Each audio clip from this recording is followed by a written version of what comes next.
Et puis j'étais suivi une fois l'émission Des bandes à London TV avec des Bruno original.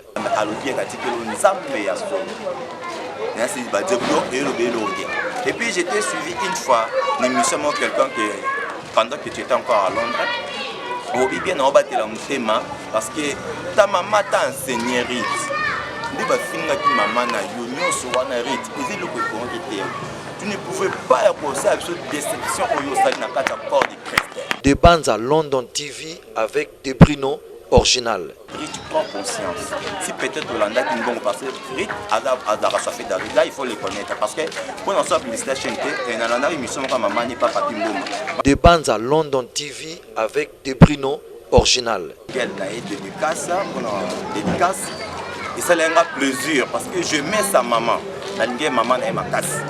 Donc oui, il y a tout que c'est une en tout cas mais je prie beaucoup, je priais beaucoup que Rite entourage Naïsa Malam. Tant on a ça dépôt de fleurs. Des bandes à London TV avec des Bruno original. On a ce qui est réellement vraiment beaucoup plus respect à son âme là où elle est. Beaucoup plus respect quand même que soit ta maman ko bomba et muta mon a été. Parce que so ba bomba quand muta mon été ngana mon a été. Mais baso ba tika ba exposer. Marie Missam, ceux qui le donnent que famille Ngolo, c'est grâce à Marie Missam. Des bandes à London TV avec des Bruno original. Elle m'a rejeté. Au lieu qui passe, et au hôpital, Babini, c'est compte tenu manque de moyens. J'espère qu'il a été hospitalisé. Elle a été hospitalisée au Saint-Joseph.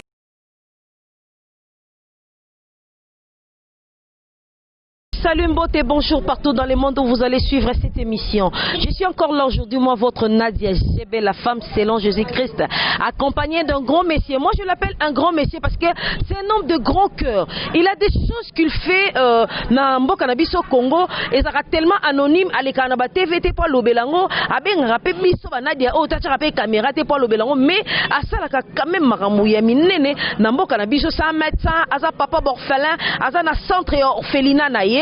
Alors, avant cela, je salue d'abord mon boss de Bruno original. Je vous salue papa, je salue Laurent Fabrice qui est notre cordon de Best Aigle, les caméramens très expérimentés, je te salue. Je salue ingénieur Manassé Bouita, je te salue aussi. Abonnez Nabiso Nyoso, il y a des Mans à London TV. Abonnez-vous massivement, vous ne serez jamais déçus. Hein? Il suffit seulement, ceux qui continuent à des Manza, au cliquer, ok, qu'à place, mon à rouge.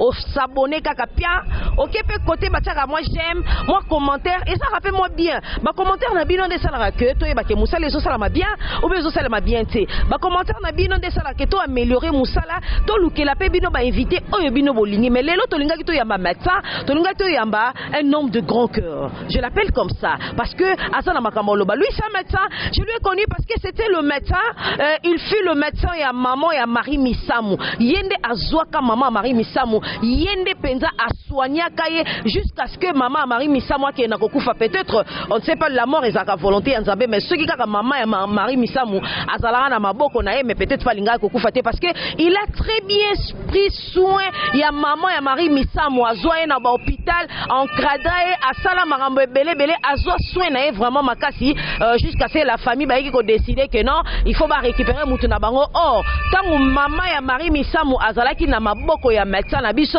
azwa ka récupérer ka santé na marambo belé zonga ma famille ya Marie Misamu ba critika ka de tous les mots ba critika ka de tous les mots ba benga miyibi ba benga soki lokosa mbongo ba benga soki ndenge nini ba loba na marambo ebele y compris même Ritz o makambo ezonginda lelo na internet Ritz azu mobile ya batu Ritz azongisi boye en tout cas makambo ezamo ebele comme il connaît bien la famille Misamu ya kota na kata famille ayebi bango avec lui on va quand même entretenir Masolo ya famille Misamu. Bonjour médecin. Des bandes à London TV avec des Bruno original.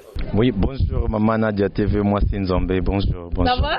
Oui, ça va bien par la grâce de Dieu, vraiment, oui, je me porte bien. Voilà, docteur, il serait mieux, on s'est présenté, abonné à Biso Nyo sur des matchs à London TV, mais vraiment on s'est présenté vraiment dans la casquette à la Kanango. Vraiment, merci beaucoup pour la parole. Je suis reconnu au nom de Docteur Patrice Lumumba ou autre dit médecin Patrice Lumumba ou vraiment Nebanaki Mingi vraiment Nanzela ya Maman Sophie de fait Maman Sophie ou azaki patiente nangai on a joué qui est dans un moment où Azaki na lisungité na assistance c'était comme biso to assista ka ba personne vulnérable nde senga kina kita et na ko défendre na ba façon na kokaki nde sa ke na yeba boyebika ki soko sa msala nzambe fait botambuma. Moi je sais que soko travaille dans entreprise mo quelqu'un qui travaille bien ba baksa ba grade et ça pendenge mo biso msala nzambe donc na za ko tambo bo plutôt ko sunga malade puis non sunga ko soutenir ba personne vulnérable ba enfant abandonné mais comme tel que na ça qu'on a grand cœur et nzamba linga ki abarisa sumbro msus na kat et lelo on a commis papa ya orphelin na une grande centre on a berjaka bana orphelin et puis ko soutenir ba homme de veillard au baza abandonné na ba famille topé na bana bango. Ok, merci beaucoup Papa Patrice. Babonné na biso nyosho demande dans le TV na ibisa bino ke toyambi homme de grand cœur bino moko boyoki. Là je salue maître Simplice 3 fois pentacle balobi maître Simplice motomoko bien ndenge Nadia jebe akutana na ese kasepeli. Je te salue déjà, je salue Yvette ya balobi mon moussoil privé et personnel. Je te salue il n'a mis pas comme les autres patience na mouisi je te salue aussi. Alors maître mais kanan ko ibisa et maître Simplice kamni nanga bima na monoko nanga ana yaminde docteur Patrice. Voilà, docteur, mais quand nous expliquons biso. Yo tozonga non moi na simamuke hein, to me kozonga na moi na simamuke batuba be comprendre parce que tu fais partie de la famille en quelque sorte. Oui, en quelque sorte. Vraiment oui. Okay. Maman ya Marie Meissamu azalaki na hôpital. Paix à son âme. Azalaki na hôpital ozwaki o encadré. Makambu nyonso ebima na kombo na yo ibi bango mbongo lingo boto la bango famille o makambu nyonso ebima vraiment na kombo na kati ya famille wana o digéra ngondeni. Bon vraiment loko ezaki lo mweze na kati ya mtema na kwa ko landa bango te parce que tant on a qui maman bien sûr bah ça qui ben interview ils ont parlé le mal sur moi bah de mentir na ba façon nyonso. L'isolo na linga pata ko beta ngote parce que so songi mutu balo bakate mais faut beta ngo parce que yo peut osa qui traiter de tous les mots hein. Oui c'est ça que je voudrais un peu ya koza moi synthèse muke na likamba parce que c'est déjà le cas la maman a zoki ba circonstance nini nazala ki mutu mo bando sa misalo batu ba ebelinga caritas pour sa pastorale de malades nanzela wana ba vaze ba moni maman za qui tellement rejeté collier za qui passi au hôpital babimi c'est contenu manque de moyens. J'espère qu'il a été elle a été hospitalisée au Saint-Joseph c'est monsieur Zakari ou abimisa ko bimama ça qui ba réussite grave ba vaze ba mema in hôpital mbongo ko soigner ezate ba bimisa ye nde place ngana ko zwa la maman et puis na linga ko chanter te mais cameraman te na sunga maman et ko y arriver un certain moment ba journaliste baillé pour bah information congrès sur elle bah ko apporter les implices donc ko boyate na zaipe mutanzania boki parce puis ça demandait les moyens financiers maman bande ko sa ko fanda yemo comme tosunga zaite tangu baye babito lukele mutamusala et puis to luka moyen yo pose la en ordre na ba traitement na ba kisi et nden accepter ko ça la interview na malheureusement la famille tambalanda ki ango ba démentir ango ba comme ko ba de n'importe quoi sur moi mais en tout cas il panika kingaite parce que zaki musala na ngana ebike non soko sa musala nzambe na sembo oza toujours na lolengi wana ba salaki donc ba de mentir journaliste benga pour la deuxième fois je me suis allé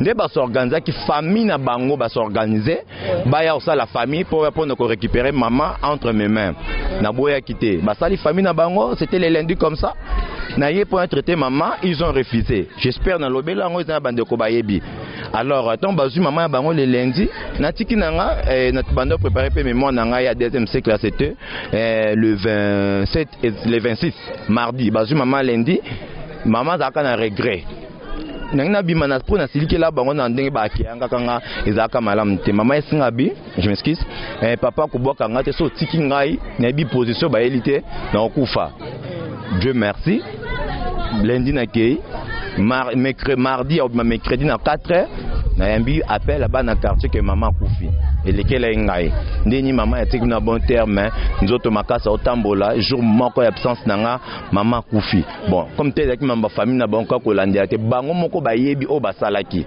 mais regret nanga zaki nini balinge quand même pour protéger des fêtes ndeko na bango Marie Misam elle était une grande star azaki mutoto yebaki na mambo mukito yebaki makambo nzambe quel que soit ma bo balobaka yaye pour na bango ce qui si réellement vraiment bako pese ba respect personnel là où elle est bako pese respect balinge quand même ko jota maman ko bomba e muto amona été parce que so ba bomba quand mutamwe tenga ngana mona été mais baso batika mama ba exposer Marie Missam, oh, ce qui le te dit que famille ngolo, c'est grâce à Marie Missam.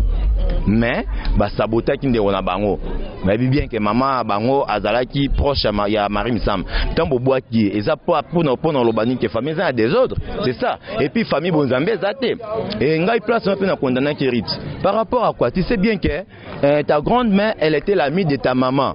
Quel que soit oncle no bazo qui va décider d'abandonner maman. Mais Rite à l'époque, elle avait déjà 22 ans si je ne me trompe pas, 23 ans.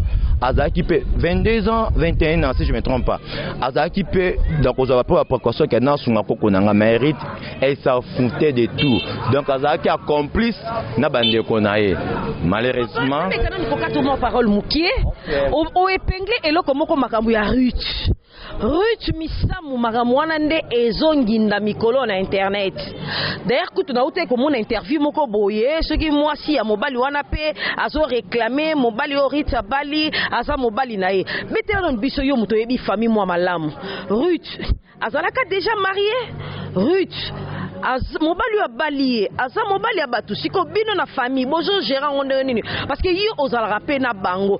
Est-ce que moi ezala kité o mekampe ko pesa nièce na yo to benge nièce na yo parce que tu fais partie quand même de la famille ko mekampe ko solola na moi na pose occasion ko solola na bango que niveau à lire à maramo ezo komela na internet eza sou kitoko te. Oui, merci beaucoup. Moi c'est Nzambe vraiment naza très à l'aise na plateau na yo na ba question na yo vraiment ezo satisfait nga et puis ko édifier peuple de Dieu.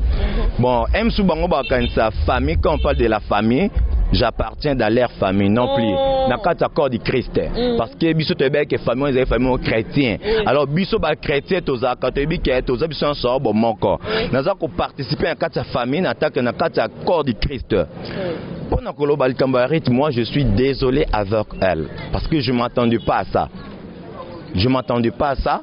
Ruth étant à l'enfant qui est single naïe dédicace pour nos dédicaces et ça l'enga plaisir parce que je mets sa maman na lingue maman naïe ma casse tant Ruth ya qui en tout cas pesa inde sengo ma casse en tout cas zo bendele mais j'ai prié beaucoup que Ruth entourage naïe ya malamu tant on a pas ça dépôt de fleurs naïe na tombe maman naïe.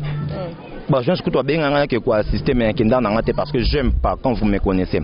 Rétant qui va entourage kaibele à l'équipe na médias je remercier bango mais nga côté na zakana les parce na les mêmes personnes au ba ko entourer baza les mêmes personnes au ba ko maudire Rite.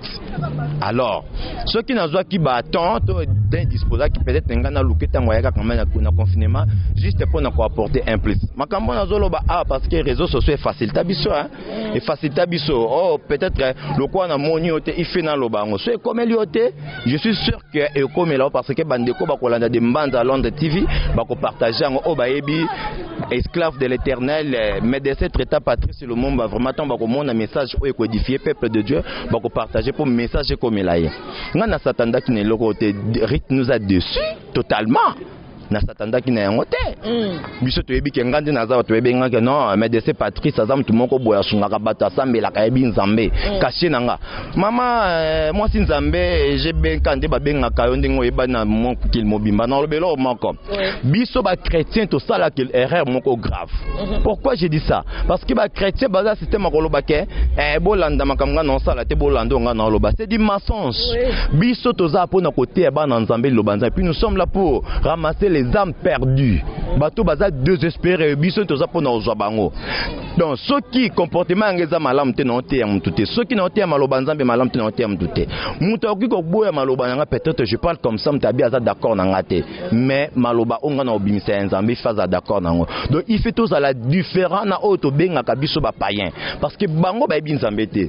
Biso ne to binzambe. Donc biso fait se comporter différemment avec eux. Donc nous ne pouvons pas être dans leur côté pour nous banner que non oh to sangana pour notre côté bango non on ne peut pas dire ça et ça façon au but donc il fait tous des choses dans les bons on se comporter malamu on assure que prière non sans nzamba oyanolanga ezate que yo za tchel na komba nzambe na munoko net na musique chrétienne autobenga tout comme profonde ou bien Rite a quelque rejoindre mais j'ai 30 ou bien Cindy ou bien Rite a de musique chrétienne. Mais j'ai 30 que tu as bon à ma confesse ça publiquement dans mise à battement. Ah oui, bon dans l'obité parce que nga na qui certes nanga wana na musique parce que na linga pe moi le connais ça fait du bien.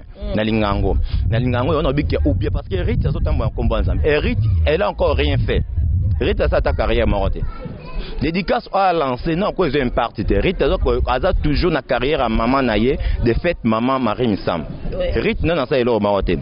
Batu bande ko s'attendre na bon ngai na en tout cas ngai na zalaki na se décider qui parce que mon papa avait beaucoup d'argent azaki na vie ya nyoka ngai na faire face na vie à papa ngai biloko papa ngai ba kinzambe malamu te papa ngai soki lelo oboye nzamba salinga ngolo na ko sela nzambe na na corriger berera papa. Rite elle allait corriger les erreurs ou sa défaite maman elle avait fait azaki muto azaki mo santé elle avait des faiblesses et Rite a ngenda corriger ango tant na yoka ke Rite abali on a en tout cas Rite abali en tout cas mobile on a ko protéger mais azaki de nebi vient de konanga manuk c'était parce que on a évité dans s'intéresser vraiment vrai pe na makamba ngote po naza ba activité o esenga kana s'intéresser nango mais Bandari Titanga Balaki a peu 3 jours si je me trompe pas dans de recevoir ka appel à ba journaliste il y a pas tout ça l'émission mais nini moi na bali to pesa et chance maintenant on a continué dans monde donc marqué dans cette interview té on a bandu ko landa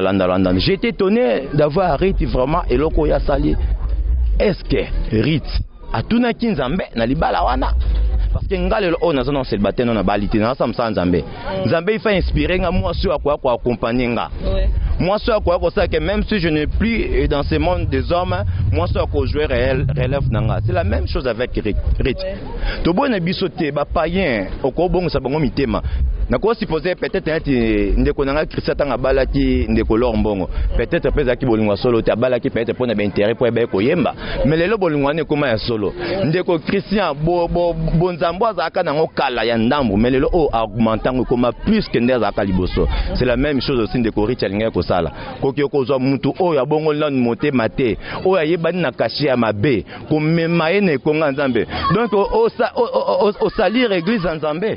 Bon peut-être Rite a sali kaka ne balobaka que ata mobali aza mopagano okozwa ye pe omemi na église obongo lié motema to meka pe kopesa ye moi temps mais le mal n'est que mabe za place nini ce qui déjà yo osangasi na likambu na olingo sala likambu que ça soit internet et lobby que ça soit batuba lobby na ba réseaux sociaux moi je trouve ça très mal il fallait pas à ça l'interview à répondre batu parce que même si on répondre batu kangamino ka batu par contre makamongo et augmenter lisusu bandi lisusu koloba manandenge ya mabe lisusu. Ah oui ezoloba mavant parce que totambo banzela neti ngai obabe ki fana Marie Missam te mais Marie Missam banda ko inspirer nga beaucoup na leki na bon tellement difficile o banzembo de fête Marie et sungai ngai alors il y a moi vraiment donc azaki la sœur que j'aimais beaucoup bon naza clair non olinga parmi ba artistes ba star nyonso chrétienne Marie Missam elle était la première onga banda ko linga alors asunga kingai Rite alingaki ko sala honneur ya maman na Rite a fingisi Missam parce que moi là souvent quand je me suis chez moi à la maison directement appelle allô docteur mutunayo mondenge moi nenda landi telle mère telle fille quelle honte Marie Missam elle est déjà morte la défaite est déjà morte bino bande ko nanga boza mikila poto ngai bike boza quand même développé par rapport à nous nous dans la médecine toujours moi comme respect au mortel disons que je pourrais pour que vous puissiez comprendre parce que sur le bilan trop scientifique pour comprendre dans ma lame respect au mortel Marie Missam déjà kofu elle n'est plus avec nous Marie Missam aza déjà yakufa quel que soit ma bé obere obomoni pas moi na Rite il faut pas l'insulter na ba média de noka ndeko moko azo ba Marie Missam azaki bula oui pour Marie Missam c'est fini maintenant pour toi parce que Marie Missam masum n'est déjà clôturé en haut biso to tika na monde masum et ngana ko condamner Rite parce que ceux qui les bateau ba okiko ko binsa mon côté ko finga Marie Missam et Rite ndem tenga ko couvrir maman na Rite salaire et puis et le PC nga passe na mtema regretaki Rita oyembela mukilité biso tebeli Rita osela nzambe Rita ko ba ko s'en foutait. C'est pas dire que tout le monde ba maman mi bimba ou ba ma pasteur ba une grande dame que je connais na kata République na biso bazo sala ba interview Rita, c'est pas pour t'embêter, c'est pas pour te décourager, c'est pas pour na ko loka que je pourrais dire, c'est pour t'aider. Toi tu penses que le mariage et la alliance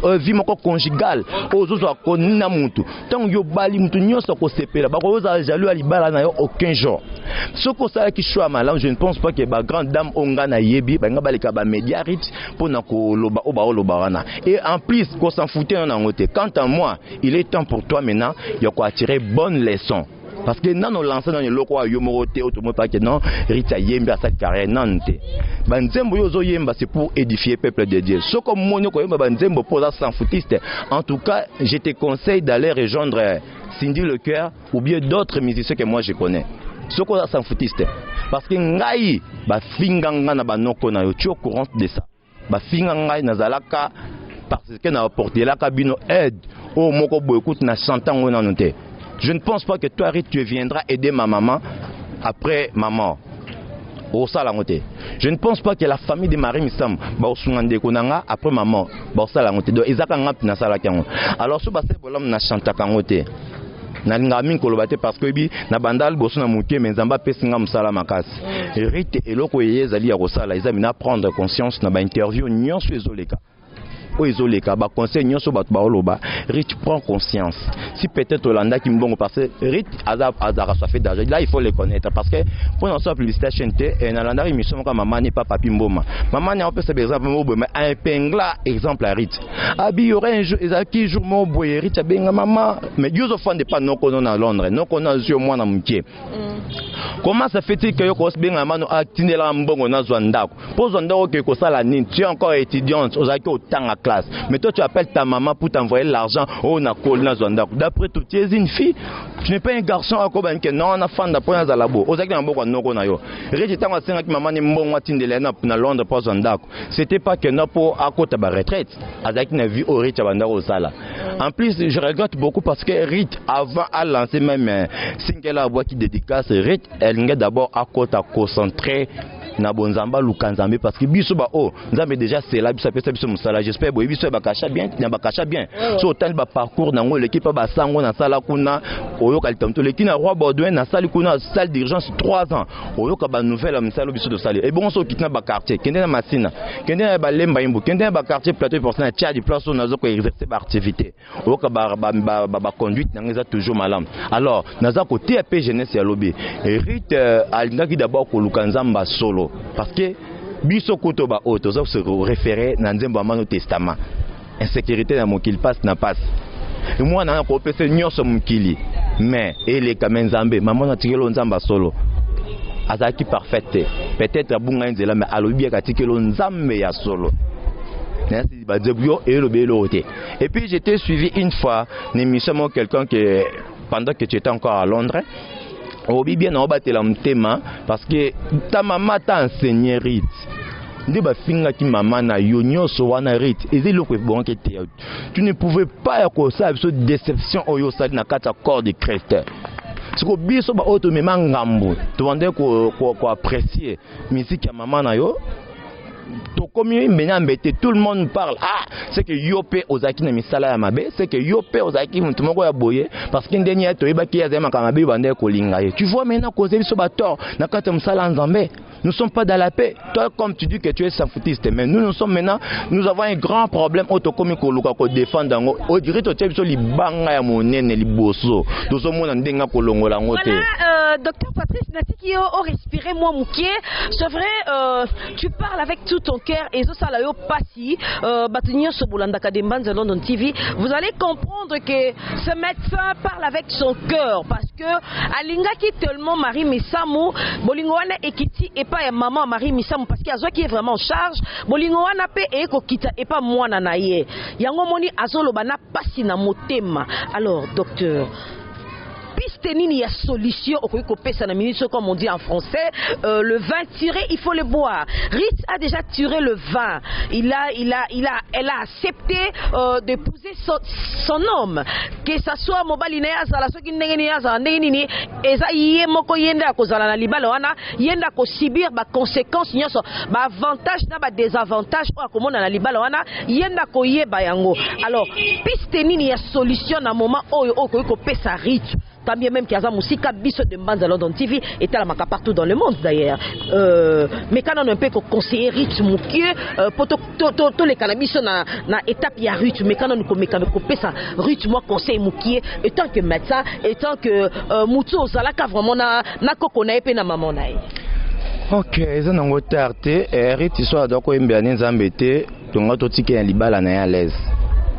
Ritz soit ebanaki attaque chrétienne tout ngato tika libala na à l'aise mais le quoi dans quatre accords de Christ même Bible le bâton moni mutna mabe foloba ceux qui n'ont pas opportunité à écouter narité peut-être j'allais lui dire en face malheureusement occupation nanga peut-être ba makam na épée deux opportunités j'espère cette message et que comme il a yesi kazali mais message oyo alors Rititindinga zawana eza tardé libala na babaki eza non libala officiel té eza kanga lupango tu as encore beaucoup de temps de réfléchir pour ça tu as le temps de réfléchir pour ça quant à moi yoka nyonso au besoin de temps pour réfléchir et puis senga volonté nzambe ko kisama tu as 1000 droits pour le moment aux décision na vie na yo moko parce que comme non tardé tu n'es que d'abord au début c'est le commencement alors jusqu'au temps il y a ko réfléchir na makambo nyonso mais là prend temps vraiment Luka Nzambe à convaincre aussi réellement de comment ça à quoi appartenir na yo.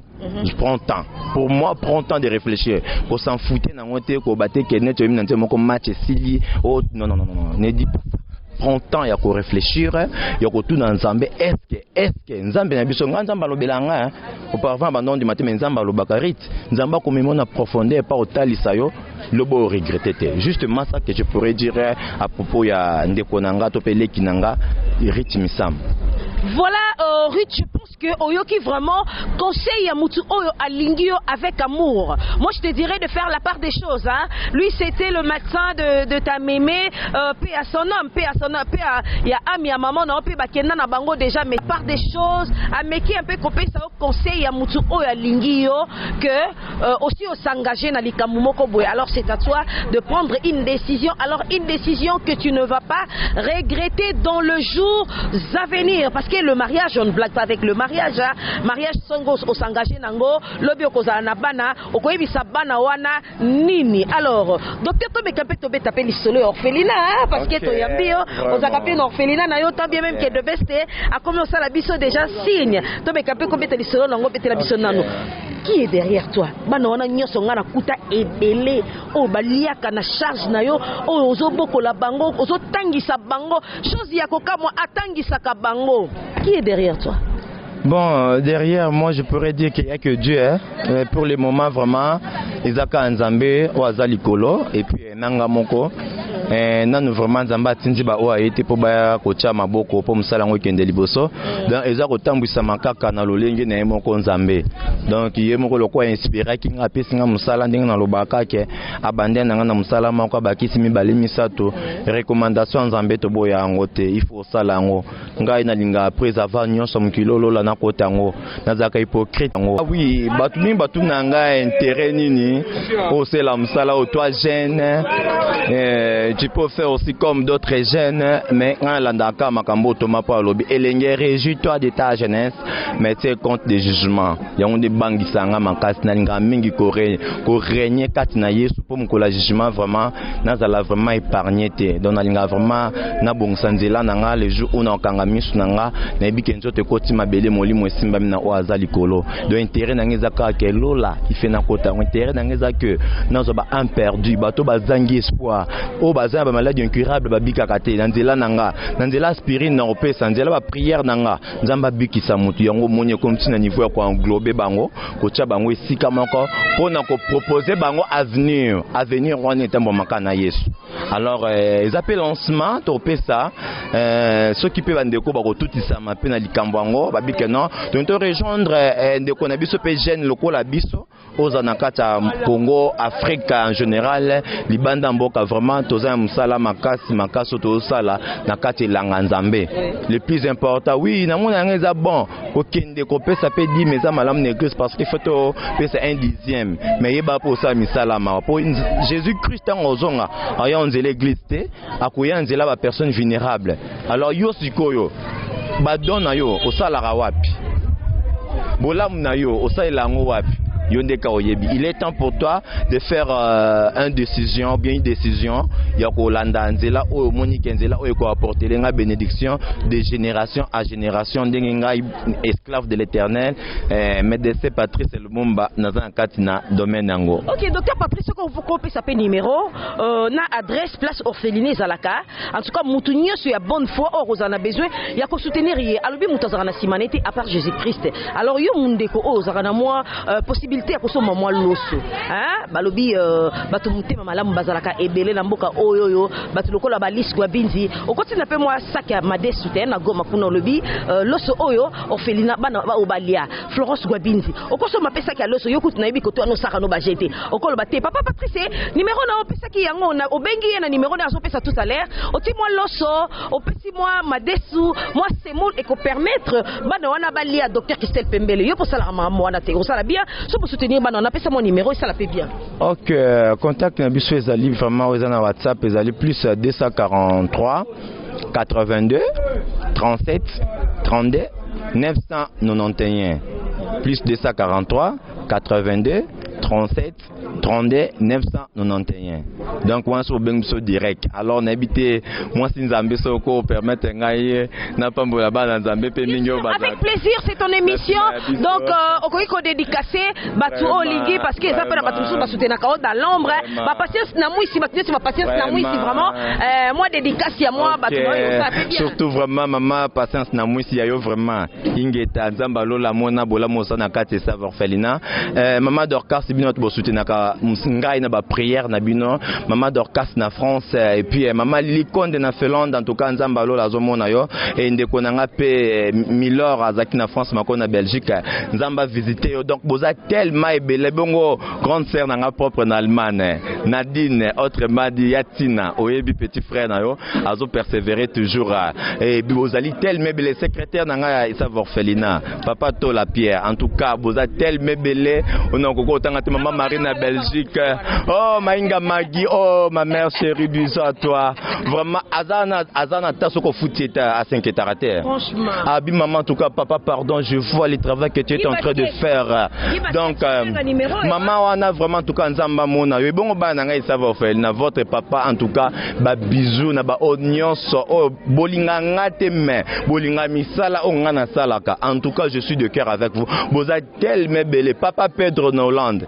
Merci beaucoup papa, merci pour un cadeau tindela ki bana bilamba en tout cas et koka ki bango mais en tout cas na zo ki mo déception na mo regret mkie en tout cas na ndeko moko na poto na Hollande papa soi-disant prédicateur na poto vraiment est-ce que biso mbongo alinga ko exploiter ngai azunga esinga je suis très déçu yango bo mona ngai de mera mingi ko sa msala vulnérable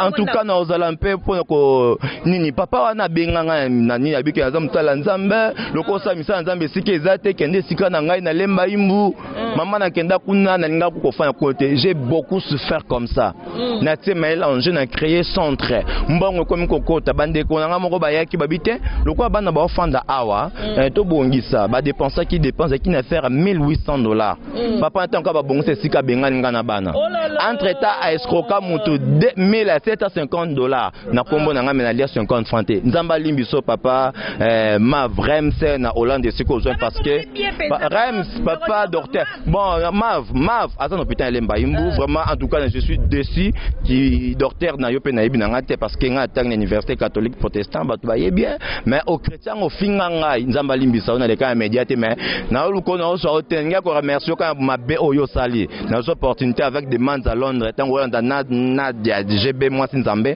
en tout cas on a profité ko lancer pendant message oyo oh ça là qui pas na ko pas batu misusu te bana ce sont des orphelins mbongo wana balinga ki balia balata bilamba tonga na ngana lia yango mais ba demerer ko bongi so boaki bango libanda et en plus na ko perdre moi na nga moko ya mobali dikola misa na mabe nzamba limbiso mais ba ke nzamba ba orphelin azali kolona tu as des enfants jusqu'à 5e génération oh nangana lancé kaka yango wana merci na bande ko nyos bozwi tan kolanda biso et devant moi je vois des best nzamba mona yo et ndeko nanga pe mananse nazo mwa liboso na da finalisation comme c'est kaka mananse en tout cas c'est kaka oh biso ko doza charger ba problème de c'est kaka et bon moi sinzambe o invité nga lelo naza na honneur moi sinzamba en tout cas bo s'abonner massivement na de Londres Mandan TV en tout cas azana pona bino merci beaucoup en tout cas bino bo disposer qui ba itando ike message vraiment en tout cas et comme la bino nzamba pambola bino merci beaucoup docteur Patrice. Alors biso topesi vraiment merci na motema bolingo ozana ngo ya ko soutenir bana wana borfela en tout cas nzamba lola abakisela mikolo ebele nzambe akanisela yo et puis batu nyonso nazo la ce message na batu nyonso o ba soutenir batu nisi ba gi basket fo awa to tanga ka ba komba ba vrai so za vrai te kombo ezate gi basket balobi oza vrai en tout cas c'est motema malamu o ba soutenir ka vraiment bana o ba soutenir batu bon tout monde na batu ebele bo pesa mbongo na ba musicien na ba joueur po ba soutenir batu bazali ba jogo mutanda blaze balobi jogo ya solo na basida fo na ane congolais mais a evakane na basida fo na jogo mutanda numéro ya papa Patrice eza wana pesi numéro na ye soki obengi oko soutenir bana soki pe moni numéro na yoki bien te so obengi nga e komela ye bana wana baza na posa loso baza na posa kotanga rentrée scolaire yango gi basket qui pepe mopanza bana wana ekosala pe bien. Alors je remercie équipe technique Mobimba, il y a des mans à London TV balobi maboko trépied de best 7 étoiles mikolo to benge aigle mikolo no baksele komba sika na bombeli yango komba sikezali de best.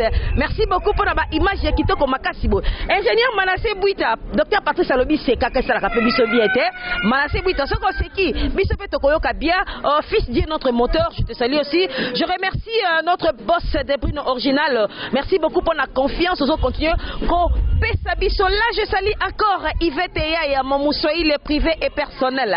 Motomoko bien, je te salue. Je salue Mendeko de Bangala, Mendeko Basoïli. Naramo Katkat Nabangwana, Binonyo, son apesibino.